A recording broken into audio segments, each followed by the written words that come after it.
Olá, meus amigos, sejam todos muito bem-vindos. Existem três formas de daoísmo e é bom sempre frisar para que as pessoas entendam bem esse assunto que é muito importante, pois muitas pessoas às vezes não abraçam essa filosofia milenar pelo achismo.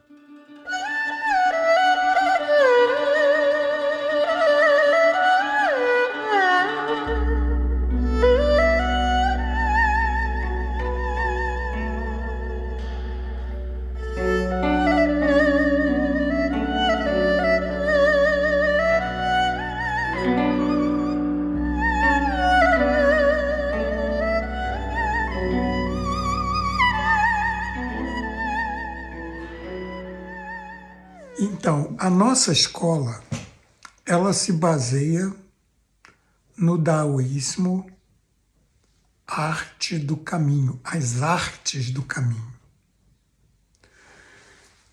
E esse daoísmo, ele vai mais nas práticas energéticas.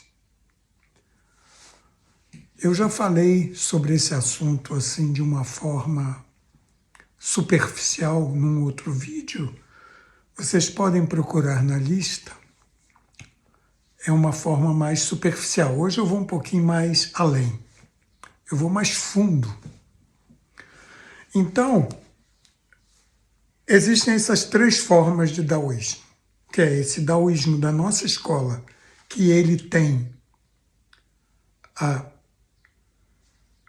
ênfase nessas práticas energéticas e corporais.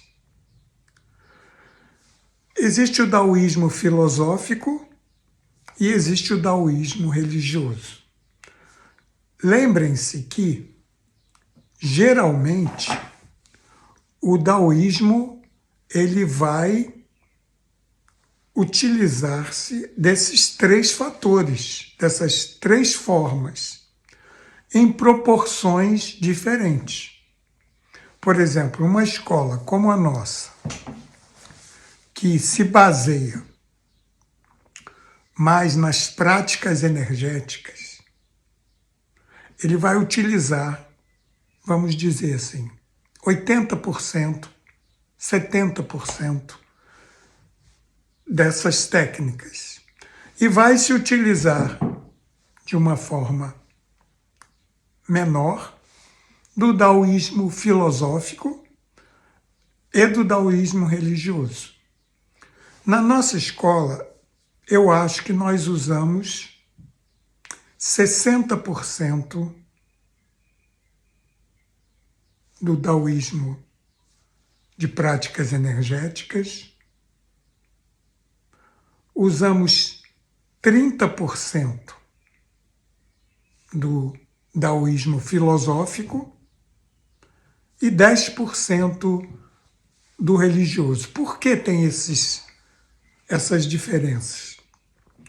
Porque sem a filosofia, sem você ter um tipo manual de como funciona, fica mais difícil você pôr em prática. Então você precisa ter algum embasamento filosófico para pôr todos aqueles conhecimentos na prática.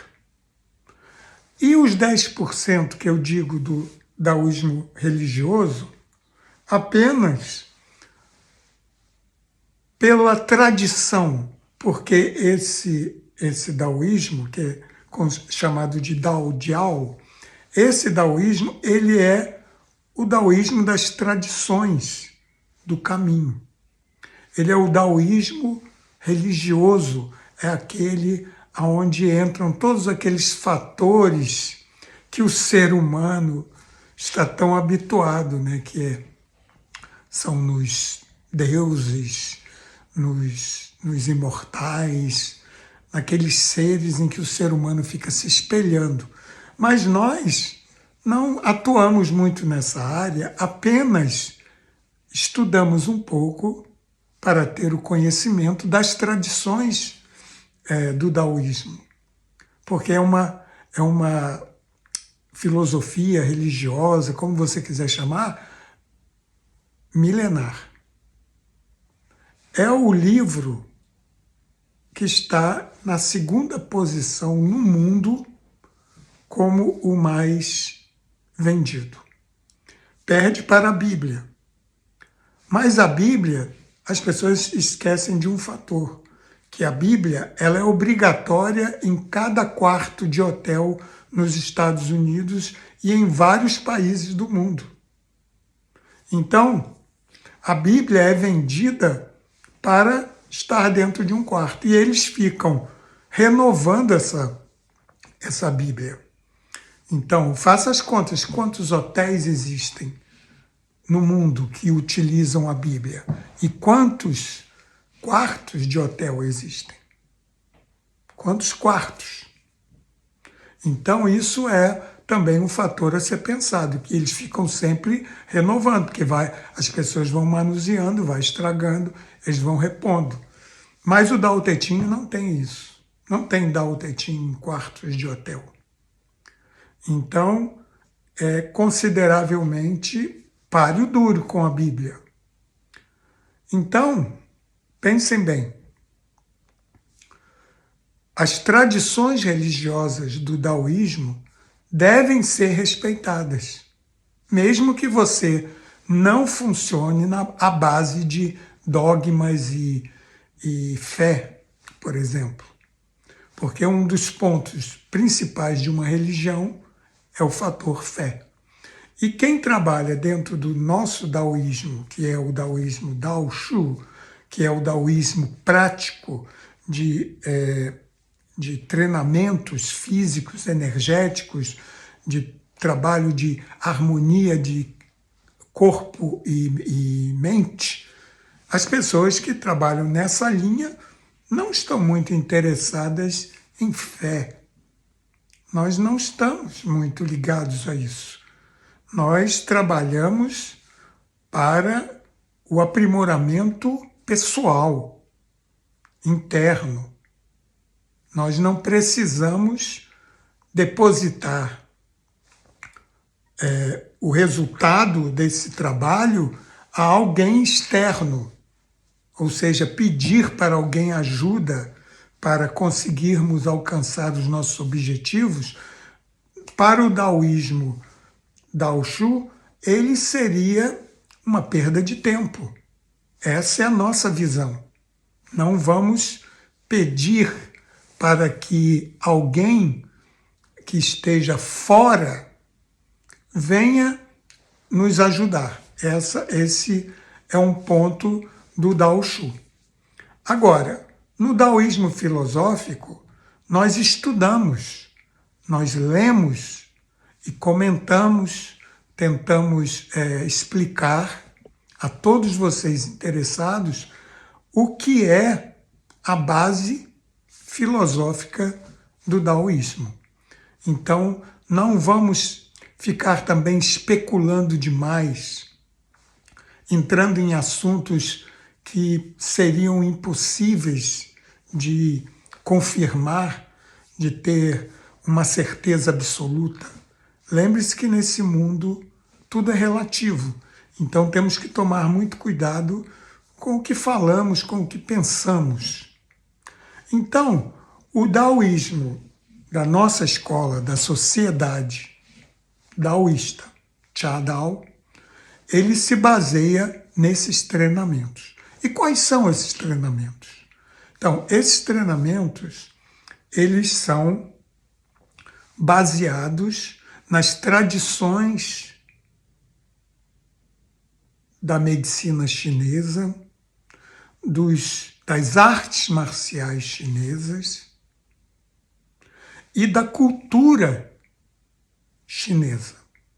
Então, nós vamos fazer um treinamento físico e mental. No treinamento físico, nós vamos nos utilizar de técnicas como o Tai Chi Chuan. O Tai Chi Chuan, ele é o daoísmo em movimento. Aí você entende bem o que é o movimento do Dao na natureza, no universo. Então, o Tai Chi, ele ensina esse relaxamento, esse foco e essa busca da perfeição dos movimentos. O mesmo vale para o Tai Chi Chuan, que é a espada reta chinesa. O mesmo vale para o leque e para o Qigong, que é o exercício energético, o exercício essencial para a prática de qualquer arte marcial. Então, associado a isso, a esse treinamento, nós temos a cerimônia do chá. Essa cerimônia, ela é uma cerimônia de apreciação e desenvolvimento da percepção sensorial. Não é um ritual, não é de forma ritualística como os japoneses fazem. E também outros grupos chineses também fazem de uma forma ritualística. A forma chamada Chadao, que a prática se chama, na verdade, Gong Fu Cha, porque Gong Fu é quando você aprimora, através de um trabalho duro, de uma prática, você desenvolve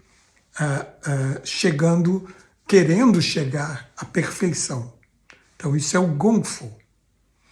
E o Gong Fu Cha é mais ou menos isso.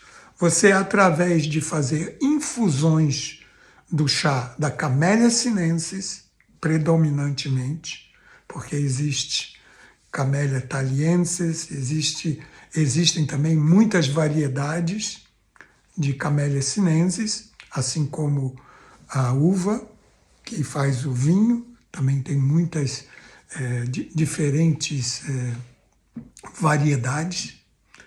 Então, a Camellia sinensis, nas centenas de variedades, com sabores e aromas diferentes. E o processo de fabricação de chá também difere muito. Temos os 6 tipos essenciais, né, os 6 tipos básicos, e deles tem muitas variações de cada uma dessa forma de apurar a Camellia sinensis para ser feita uma infusão e ser bebida como essa bebida tão famosa. Agora, quando estamos fazendo a cerimônia do chá, não estamos de forma nenhuma tentando fazer um ritual. Não, nós estamos apenas tentando aprimorar e apreciar. Principalmente apreciar, porque no momento que você começa a apreciar o chá, você está presente no momento e você coloca toda a sua atenção ali naquele momento, naquele instante. E é óbvio que você vai desenvolvendo as suas percepções, como o olfato, o paladar.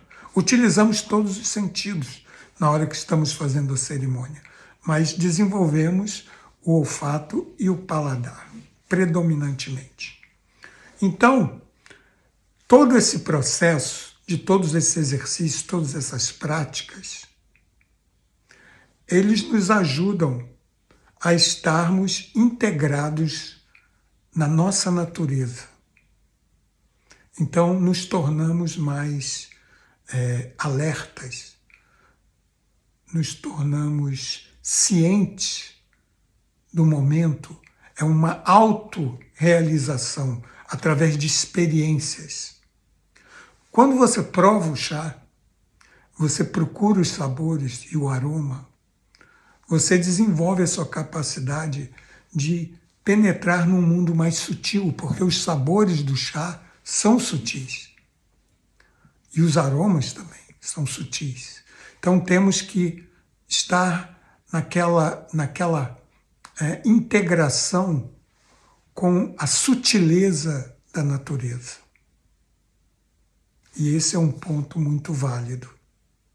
Agora, fora isso tudo, ainda temos o processo alimentício baseado na filosofia Yin Yang.